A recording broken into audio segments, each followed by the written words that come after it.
Grace Dalton had lived in the mountains for so long that most people in the nearest town doubted she still existed. They spoke of her quietly, as if she were part of the forest itself, like a deer that appeared only at dawn or a shadow that crossed the ridge when the light was just right. But Grace was real, very real, and she lived in a small wooden cabin tucked deep into the Montana hills, where the nearest neighbor was a mile of trees away. Her days were simple, and she liked them that way. She would wake before sunrise, when the sky was still pale and cold, and step outside with a mug of warm tea. The air always smelled of pine and earth, and the silence felt like a soft blanket around her shoulders. She fed her small flock of chickens, checked the woodpile, and swept the porch even if it didn't need sweeping. These quiet tasks kept her steady. They kept her from remembering too much. Grace had not always lived alone. Once, years ago, she had lived in a town with paved roads, bright lights, and too many people. She had lived in a house full of noise and expectations, where she had tried her best to be what others needed.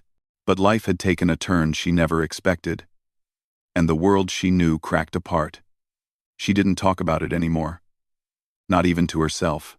Instead, she packed up her life, drove into the mountains, and found the little cabin that would become her whole world. She had been 32 then, now she was 42.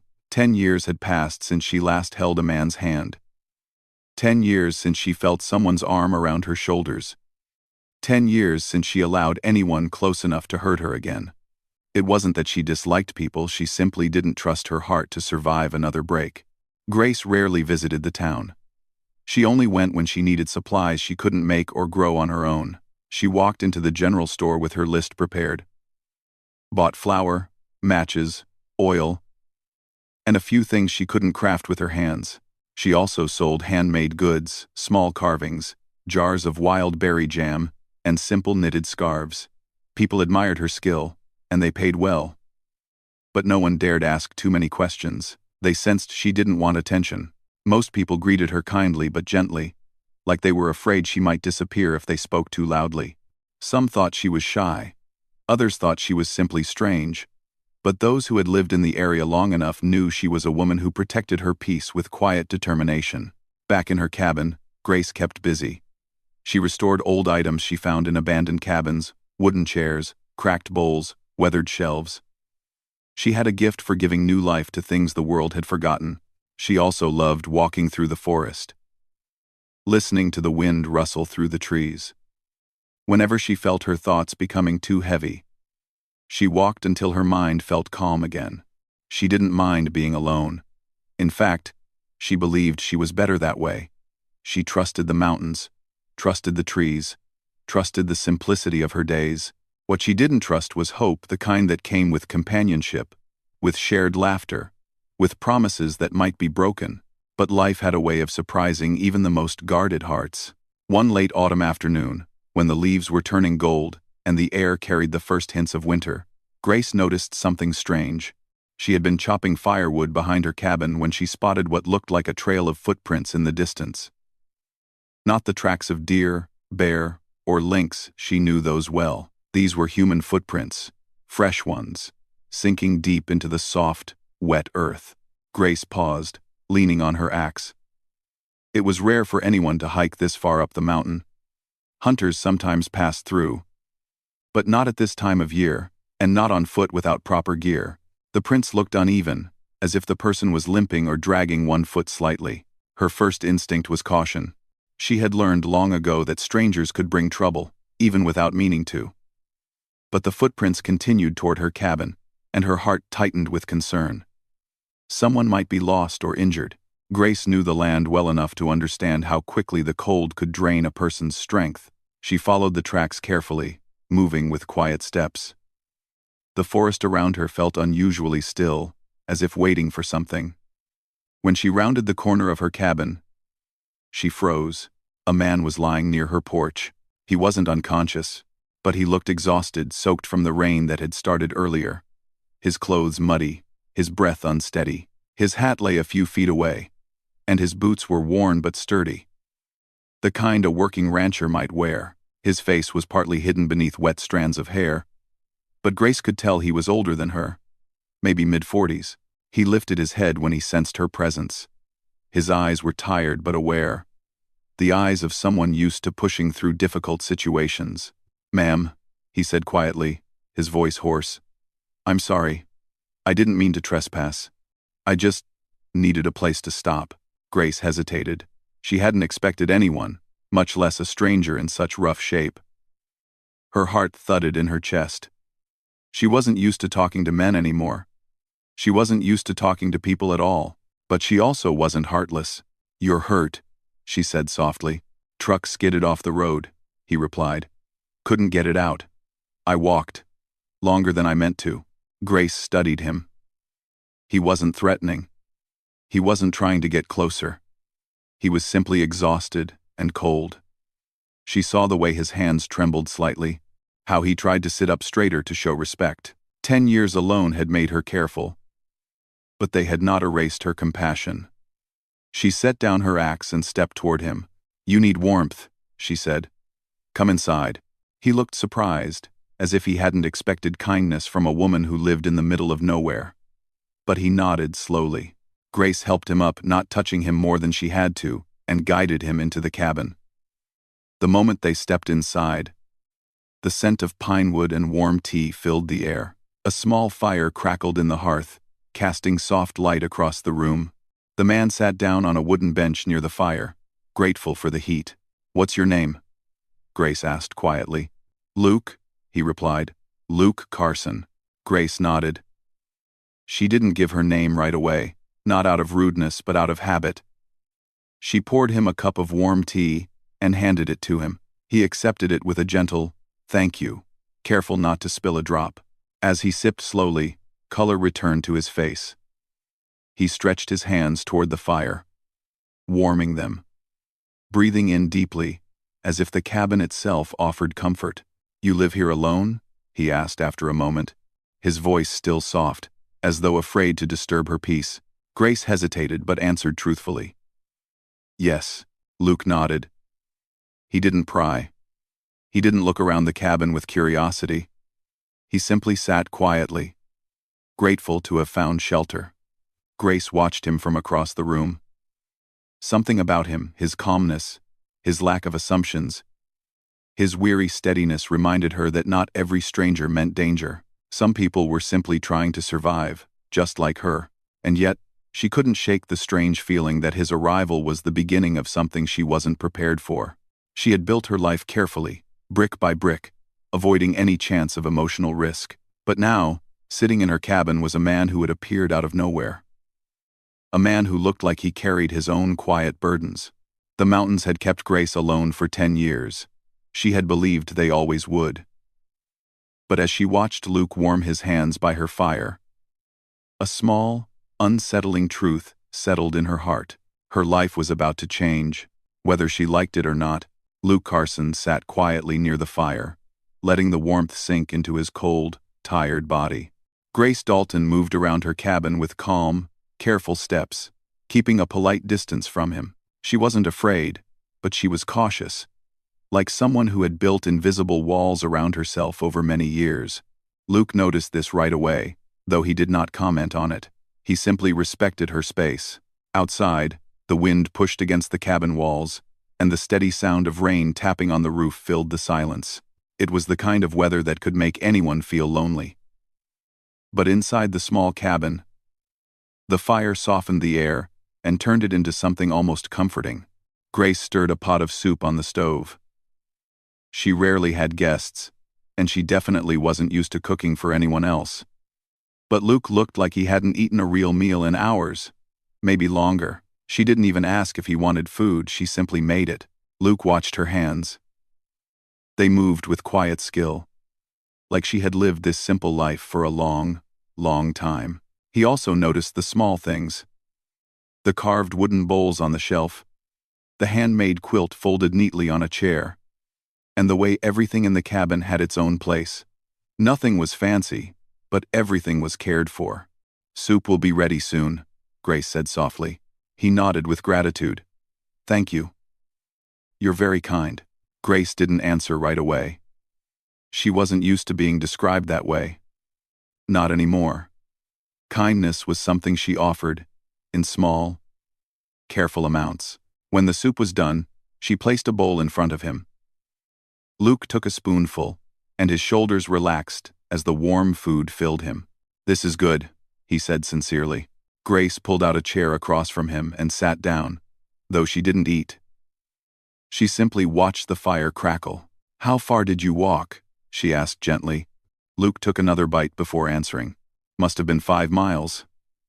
Maybe more." After the truck slid off the road, I climbed out and tried to get it unstuck. No luck. Phone didn't have service. So I figured the best thing was to walk north. I knew there were a few cabins out this way. Grace nodded. "You're lucky you didn't get caught in the worst of the storm." Crazy wyo. Crazy wyo. Crazy wyo. He smiled a little. "I think I already did." Grace looked away, hiding a small, unexpected smile. She wasn't used to easy conversation. Her voice had grown quiet over the years. Her words few. But Luke spoke in a slow, comfortable way, like a man who didn't feel the need to fill every silence. "So," he asked gently, "how long have you lived up here?" Grace hesitated. Most people in town didn't ask her personal questions. When they did, she kept her answers short. But Luke's voice didn't hold curiosity that pushed too deep. It sounded more like simple respect, the kind that invited honesty. 10 years, she said faintly. Luke's eyebrows lifted slightly. 10 years? Out here by yourself? She nodded. Must take a lot of strength to live that way. The comment surprised her. People usually called her strange, quiet, or unapproachable. Nobody had called her strong. She didn't even think of herself that way. "I just like peace," she replied. "Nothing wrong with that," Luke said. "The world's a noisy place." Another small, gentle silence settled between them. Outside, the wind had picked up, and tiny flakes of early snow brushed against the window. Luke watched them drift down. "This storm's getting worse," he said quietly. Grace followed his gaze. She had seen storms like this many times. "You should stay here tonight. It's not safe outside." Luke opened his mouth as if to protest. He clearly wasn't the type of man who liked to inconvenience anyone. But he also knew the mountains well enough to understand how dangerous the cold could be. "Thank you," he said finally. "I'll sleep by the fire. Won't bother anything." Grace simply nodded, then got up to fetch blankets. She had expected him to refuse, to insist he'd be fine walking or waiting out the storm in some unsafe place. But he accepted her offer with quiet respect. That made her trust him a little more. She handed him 2 thick wool blankets. Luke took them carefully, his fingers brushing against hers by accident. It was the lightest touch barely there, but Grace felt it like a spark. She pulled her hand back quickly, clearing her throat.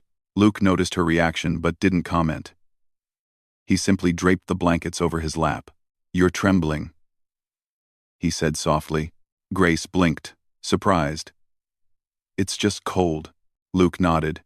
He didn't push the matter. Grace moved to her rocking chair by the window and sat down, pulling her legs up to keep warm.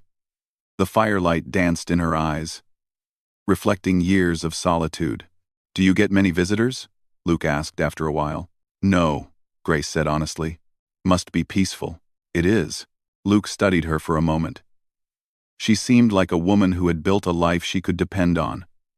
A life with no surprises, no disappointments, no expectations. He understood that kind of peace. He also understood that sometimes peace was just another word for hiding. "Doesn't get lonely?" he asked gently. Grace stiffened. Of all the questions, that was the one she was least ready to answer.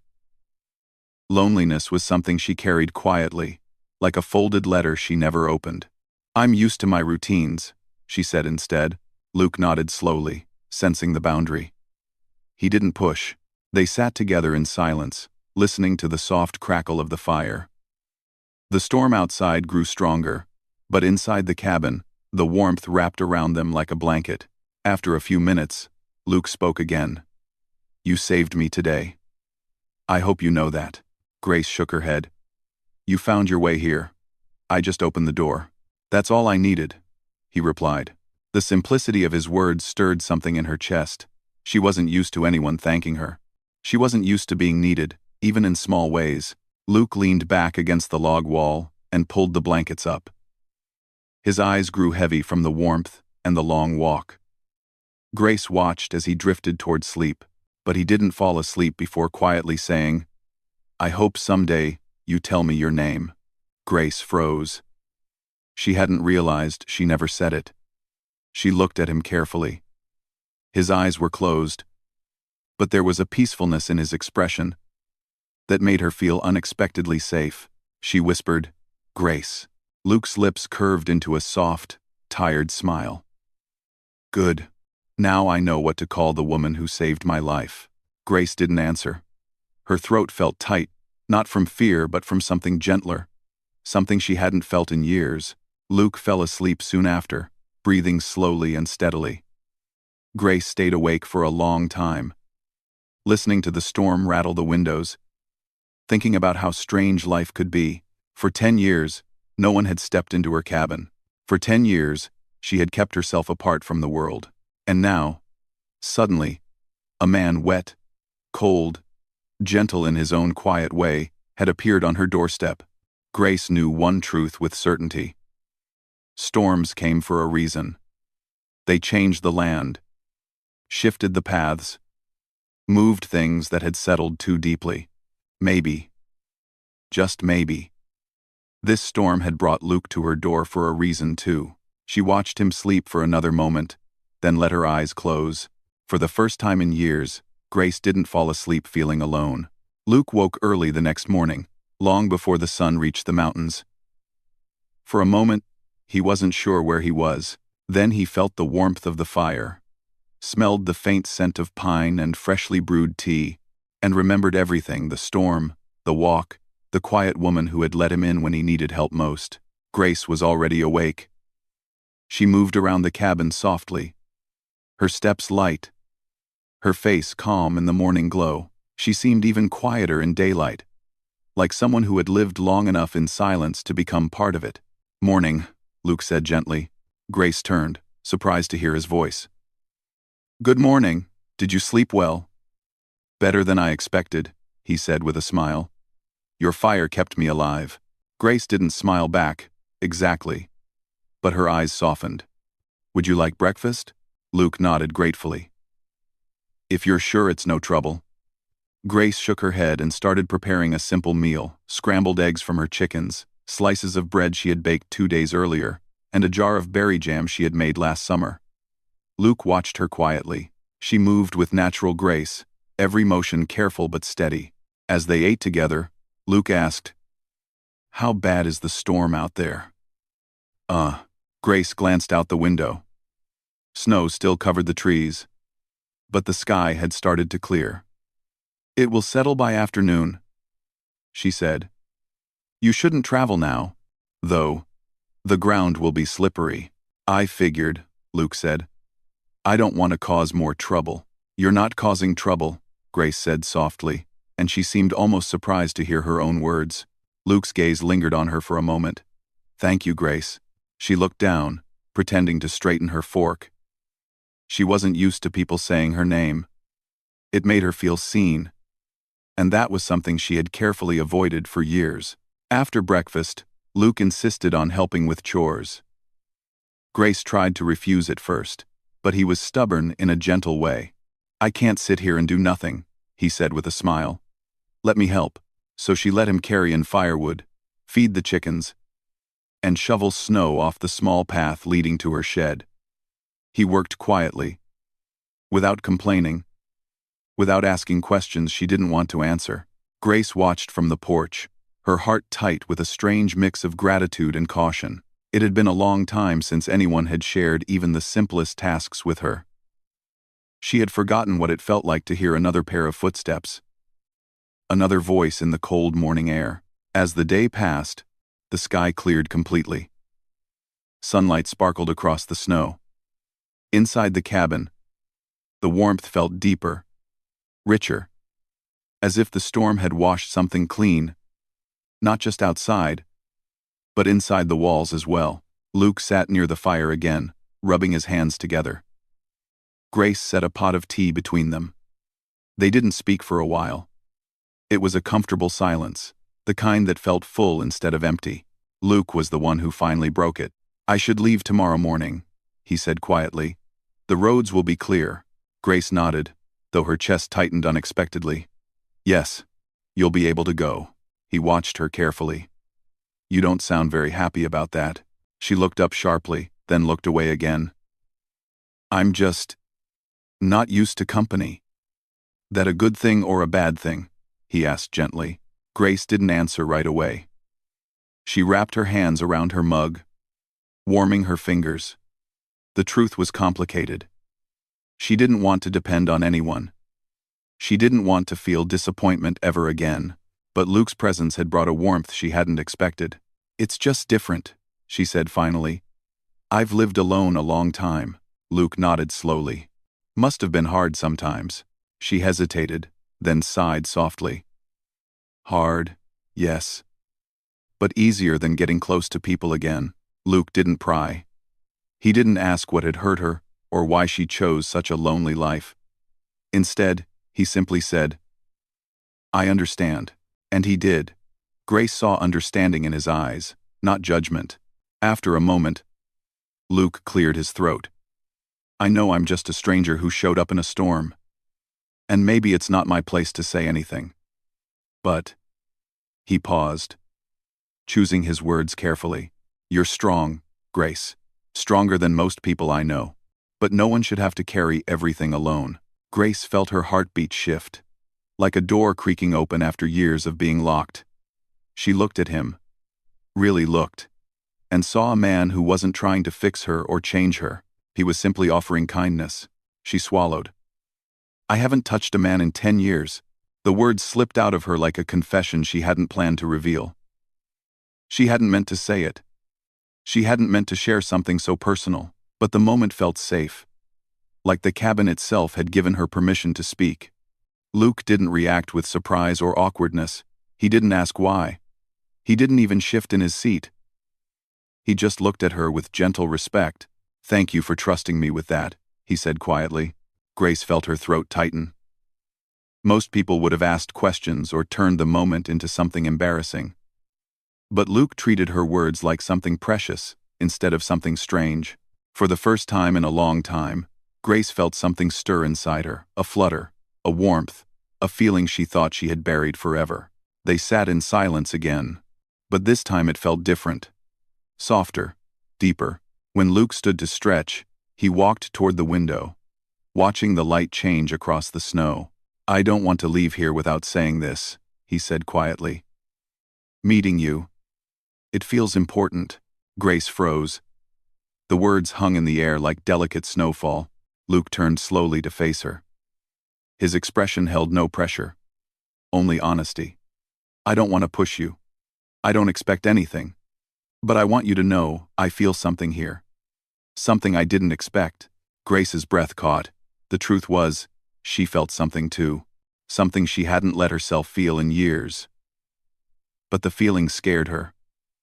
It was too big, too sudden, too risky. She stood up without thinking, her heart pounding. "Luke, I don't know how to..." He stepped closer, but gently. Not too close. Not enough to frighten her. Just enough so she could see the softness in his eyes. "You don't have to say anything," he whispered. But Grace wanted to. She needed to. And then, before she could think of reasons to stop herself, she stepped forward. Just a small step. Just enough to close the space between them. Her hand trembled as she reached up. She touched his shoulder lightly, as if testing reality. Luke didn't move. He didn't rush. He simply let her choose. Grace lifted her eyes. For 10 years, she had avoided touch, avoided closeness, avoided any possibility of heartbreak. But now, standing so close to a man who had shown her only calm, steady kindness, something inside her softened, and in a quiet, almost hesitant motion, she leaned in and pressed her lips to his. It was not a dramatic kiss, not rushed, not forceful. Just a gentle, trembling, honest moment. between two people who had been lonely for too long. Luke's hand slowly rose, not pulling her closer, just resting lightly on her back, offering warmth without pressure. When the kiss ended, Grace stepped back, breathless and startled at her own courage. Luke looked at her with the warmest eyes she had ever seen. "Grace," he whispered, "you didn't have to do that." "I know," she said, her voice shaking. For a long moment, neither of them moved. Grace felt the world shift under her feet. The mountains outside were the same, the cabin walls unchanged. But something within her had opened a door she thought was sealed forever. Luke finally spoke, his voice low and steady. "Whatever happens next, I'll follow your pace. I'm not here to make your life harder. I'm just grateful you let me into your world." Grace nodded, tears gathering in her eyes, not from sadness, but from something else. Something she hadn't felt in a very long time. Hope. Outside, the last of the storm clouds drifted away, leaving a clear sky behind. Inside the cabin, something even more powerful had begun to clear a heart that had been closed for 10 long years. Grace didn't know what tomorrow would bring. She didn't know what would happen when Luke left. But for the first time in a decade, she felt alive, and she wasn't sure she wanted to let this feeling go. The morning Luke had to leave came quietly. Grace woke early, before the light softened through the curtains. And for a long moment, she simply sat on the edge of her bed, listening to the peaceful breathing coming from near the fire. Luke had slept on the floor again, wrapped in blankets, as he had promised. He kept his word about giving her space. She stood there for several seconds, unsure of what she was feeling. She had gotten used to the gentle sound of someone else moving inside her cabin. She had gotten used to hearing Luke's slow footsteps, his soft voice, the calm way he spoke her name. The thought of him walking away made her chest ache in a way she didn't expect. She stepped out into the main room. The fire had burned low, but Luke was already awake, feeding it a few logs to warm the space before she came out. He must have sensed her presence, because he turned around with his quiet smile, the one that didn't ask for anything but still made something soften inside her. "Morning," he said. Grace nodded. "Good morning." There was something different in the air. Something unspoken but not uncomfortable. They both knew this was his last morning here. The storm had passed. The sky was clear. And the roads would be safe now. Luke warmed his hands near the fire. "I think I should start heading down by noon," he said gently. Grace felt the words settle like a stone in her chest, but she managed a small nod. "The daylight will help." He studied her carefully, as if trying to understand her silence. But he didn't push. He never did. They ate breakfast quietly, fresh bread, warm tea, and a bowl of fruit Grace had saved. After the meal, Luke helped wash the dishes, drying each one with almost too much care, as if he were stalling for time. Finally, when the sun touched the tops of the pine trees, he stepped outside to check the road. Grace followed him to the porch. The air was crisp, the snow sparkling as if sprinkled with tiny crystals. "It's clear enough," Luke said, though his tone suggested he wasn't happy about it. Grace wrapped her arms around herself, not from the cold but from the weight of the moment. Luke turned toward her. "Grace, about yesterday." His voice was soft, not demanding answers, just making space for honesty. "You don't have to explain anything you don't want to." Grace looked down at the snow. "I know." He stepped closer, stopping at a respectful distance. "It meant something to me," he said quietly. "I don't want you to think it didn't." "Too money. Too money. Too money." Grace swallowed hard. She had never been good at speaking about her feelings, but she knew she didn't want to let him leave without saying something. "Luke," she said carefully, "you're different from what I'm used to." He smiled gently. "That good or bad?" "Good," she whispered. "But unexpected." Luke nodded. "I understand unexpected. My whole life feels like that when storms come in." Grace looked up at him. The quiet strength in his expression steadied her more than she expected. For 10 years she had kept herself apart from the world, believing distance was safer than any closeness. But Luke had shown her a different kind of closeness, a gentle one, patient and calm. "I don't know what happens next," Grace said honestly. "You don't have to know," he replied. "We can take it one step at a time." He reached into his coat pocket and pulled out a small card with his ranch address on it, simple handwriting, slightly smudged from the cold. "My phone doesn't always work up here," he said with a small laugh. "But letters always find their way. And if you ever come down the mountain—" He paused, his smile softening. "You'll always find a welcome at my place." Grace held the card with trembling hands. It wasn't just an address, it was an invitation to a life she hadn't dared imagine.